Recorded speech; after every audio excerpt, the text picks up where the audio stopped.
Hello my dear students, I'm Navneet Kaur, PGT Mathematics Kendra Vidyalaya OCF Sector 29 Chandigarh. Today in this video we are going to learn about a very important topic called calculus. Calculus is a powerful tool since it has got wide applications in the fields like physics, chemistry, biology, geology and many other fields like medical sciences. So its importance is due to its wide applications in the different fields.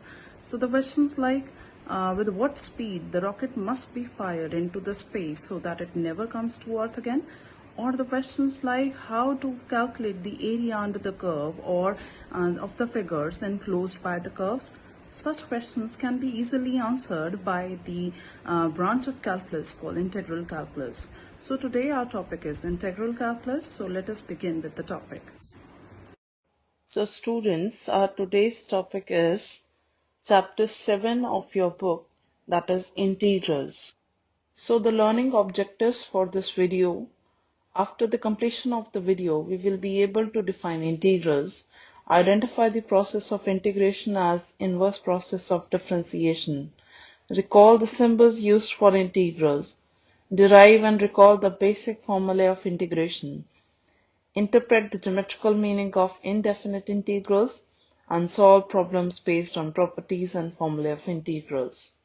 Students, as I had told you earlier about the application of integrals in various fields, here I have listed a few of them. So these are: an architect engineer uses integration in determining the amount of necessary materials to construct curve-shaped constructions.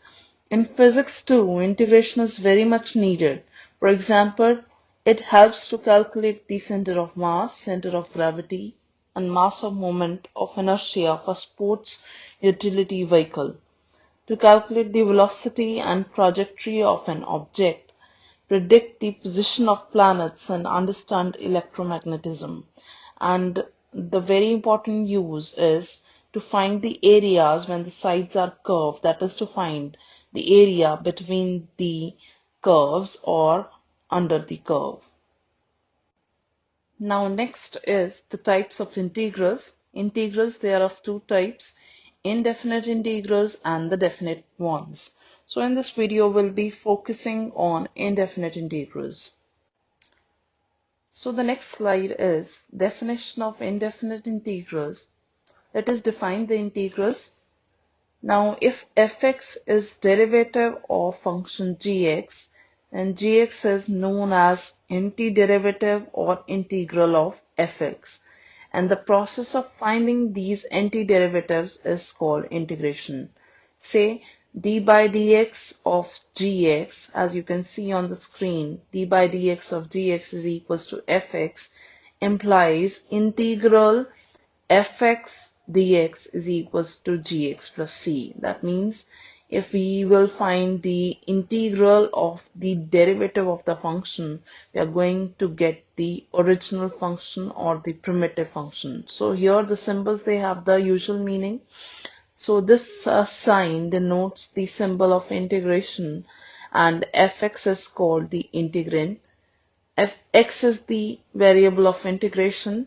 Dx denotes the integration of fx with respect to x, and c is any real number which is the constant of integration. In this slide, we are going to verify a very important remark, that is integration as the inverse process of differentiation.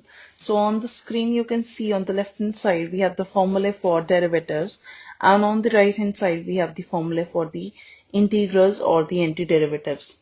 If we observe the very first formula, that is the derivative of x raised to the power n plus 1 upon n plus 1, which can be said as the original function, gives you the derivative as x raised to the power n. And on the right hand side, if we integrate the derivative obtained on the left, we are going to get x raised to the power n plus 1 upon n plus 1 plus the constant c, which was the original function. And here n is not equals to minus 1. In the rest of the formula too, you can observe that if we find the derivative of the original function, the function obtained, that is the derivative, if we integrate it, we are going to get the original function as the answer. So from this you can verify that integration is the inverse process of differentiation. Next is the geometrical meaning of indefinite integrals. Integral of the function fx with respect to x gives you another function fx plus c. The function so obtained represents a family of curves, and different values of c correspond to different members of this family. These members can be obtained by shifting any one of the curves parallel to itself. For example, I've taken the function as x square, and if we find the derivative of x square, we are going to get the function as 2x. And if we integrate this function 2x with respect to x again, we are going to get the function as y is equals to x square plus c, which you can see on the graph. It represents the family of parabolas, and the members can be obtained by giving different values to c. C is equals to 0. It is going to give you the parabola which passes through the origin. And if we give the negative values to C, then we are going to get the members towards the negative y-axis. And if we give positive values to C, we are going to get the members along the positive y-axis. Next is some properties of indefinite integrals. The very first property is the constant rule. If k is any real number, then the integration of k dx will be equals to kx plus c. K comes outside the integral sign, and we are to integrate dx only. That gives you x. So the answer obtained will be kx plus c. Next is the coefficient rule. That is, for any real number coefficient a and integrable function f, integral of a fx dx will be equals to a times integral of fx dx. The third one is the sum and difference rule. For integrable functions f and g, the integration of their sum or their difference is equals to the integration of the first function fx with respect to x plus or minus the integration of the second function gx with respect to x. The method of inspection. So here we need to find the antiderivative. That means this is a derivative of some function.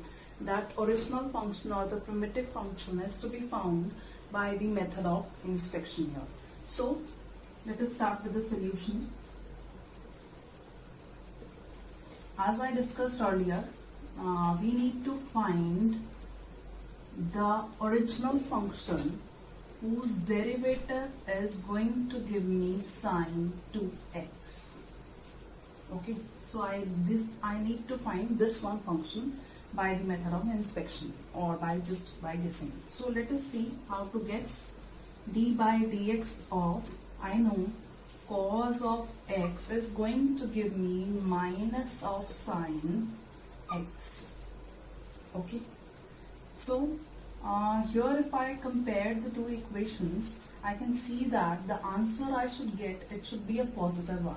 But here the answer I'm getting is a negative one. So what I can do is, I can shift this negative sign towards the left along with the function cos of x. If I do that, I will be getting the answer as minus, this minus means, and the derivative of cos x will be equals to minus of sine x. So the answer is going to be a positive one. So the derivative of minus cos x is going to give me sine of x. So the derivative of minus of cos 2x should give me sine of 2x, positive sine of 2x. And furthermore, if I see the angle, here the angle required is 2x and we have the angle as x. So the angle, if I write here as 2x, I should write here also as 2x. So you can see the derivative of minus of cos 2x. If you do it otherwise, it is going to be minus of minus sine 2x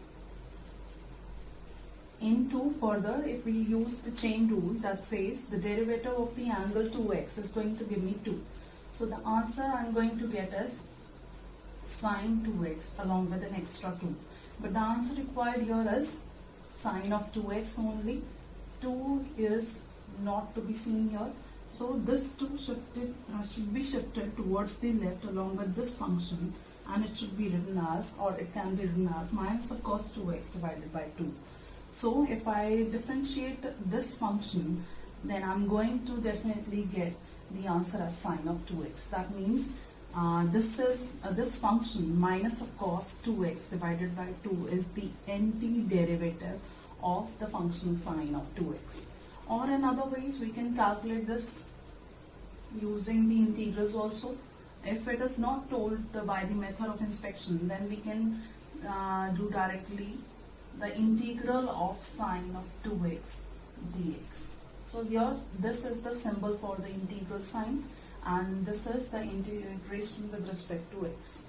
So its answer is going to be, as we have learned in the formulae, the integral of sine of 2x is minus of cos 2x, and further the derivative of 2x is going to give me 2. That should be written in the denominator as 2, and since it is the indefinite integral, so we are going to add one constant of integration, that is c.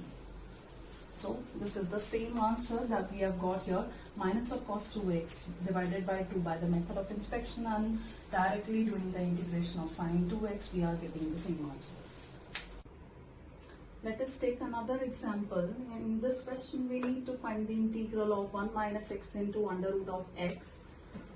Since the function is only given to us, so it's our responsibility to write the integral sign 1 minus x into under root of x. This is our integrand whose integral is to be found, and since we are integrating with respect to x, so we should write dx along with it. And whole of this integral should be written equals to I. And now let us think of doing this question. So I always suggest my students, whenever you are doing the integral questions, you have to think of the possible ways how with which you can solve these questions. So here you can think of the many ideas. If you are thinking that integral of 1 minus x can be separated and integral of under root of x dx can be separated, so there is no such you can say the property of integrals which can separate these two integrals over the product. So we have to think of something else. So let us see, if we multiply this under root of x with 1 minus of x, so it becomes under root of x minus x into under root of x dx. By doing so, we have converted into a function which is the difference of two functions, and we know one of the properties of integrals that says if there is a difference of two functions, we can separate the integral sign over the two functions. So here we are doing the same, under root of x dx minus x into under root of x dx. So further we can write it as x raised to the power half dx minus x into under root of x. Since the bases are same, we can write the powers, we can add the powers, so we get x raised to the power 3 by 2 dx. Now you can see it is resembling one of the formula of integrals, the very basic formula, x raised to the power n dx. It is going to give me x raised to the power n plus 1 upon n plus 1 plus the constant c, where n should not be equals to minus 1. So here in this one integral, we have the same type of function, x raised to the power n, where n can be taken as half. It is not equals to 1, and then we can definitely apply this formula. So it becomes x raised to the power half plus 1 upon half plus 1 minus x raised to the power, in this one function also the integrand is x raised to the power 3 by 2, which resembles x raised to the power n, and here n is 3 by 2. So it becomes 3 by 2 plus 1 divided by 3 by 2 plus 1 plus the constant c. And further you can see it is just the calculation. You can write the final answer by calculating the denominators, and it will further give you 2 upon 3 x raised to the power 3 by 2 minus 2 upon 5 x raised to the power 3 by 5 by 2 plus the constant c. This is the final answer.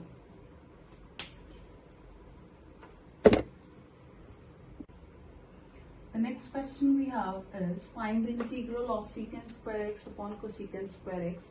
So here you can see the function is a rational function which involves the trigonometric functions secant square x and cosecant square x. So we need to find its integral. Again, the responsibility lies on us. We should put the integral sign. We should write the integrand secant square x upon cosecant square x. And dx should be written since we are integrating with respect to x, and whole of this should be written equals to I. Then further, again, it is a function which is a rational function, and if you are thinking of separating the integral sign over the numerator and the denominator, such a property for integrals does not exist. So what we can do, we should think of some other efforts. We should do some other efforts to integrate this function. We should make it as one function, one trigonometric function that can be integrated easily and for which the formula exists. So what we can do here, we can convert secant square x and cosecant square x in terms of sine and cos. So secant x, as we know, secant of x is equals to 1 upon cos x, and cosecant of x is equals to 1 upon sine x. So their squares will be equals to, secant square x is going to be equals to cos square x, and cosecant square x is going to be equals to sine square x. And if I write these here, I will write 1 upon cos square x upon 1 upon sine square x dx, and this denominator rational will be multiplied after taking its reciprocal, and it is ultimately going to give me sine square x upon cos square x dx, and which is equals to integral of sine upon cos. As we know, it is equals to tan, so sine square x upon cos square x will be equals to tan square x dx. Now let us see this function integral of tan square x dx. I think its formula does not exist. Integral of tan square x dx, we don't have a direct formula, so we have to think of a formula which can give me its integration directly. So tan square x, its savior is always secant, so we should convert tan square x into secant using the identity. In 10th class you must have learned this identity, that tan square x is equals to secant square x minus 1. So here we can use this identity, secant square x minus 1 dx. I'm using the bracket since we are to separate the integrals. It is the difference of two functions, we can separate the integrals. Integral of secant square x dx minus 1 dx. And further I'm writing here. Now this becomes integral of secant square x dx minus integral of 1 dx. The formula for integration of secant square x is going to give me tan x, and the integral of 1 dx, or you can say simply integral of dx, will give me x, so it becomes minus x, and always we write the constant of integration, that is c. So this is the final answer for the integral of secant square x upon cosecant square x dx. So let us revise what we have learned in this video. We have learned that the process of finding the antiderivatives is called integration. Then the integration is the inverse process of differentiation. Next is integrals. They are of two types, indefinite and definite integrals. Indefinite integrals, they represent the collection of family of curves obtained by giving different values to the constant of integration c. So in this video, this we have learned. I hope you all have understood well. Lastly is the assignment for all of you. You can note down these questions and practice on your own. That was all for today, dear students. Thank you.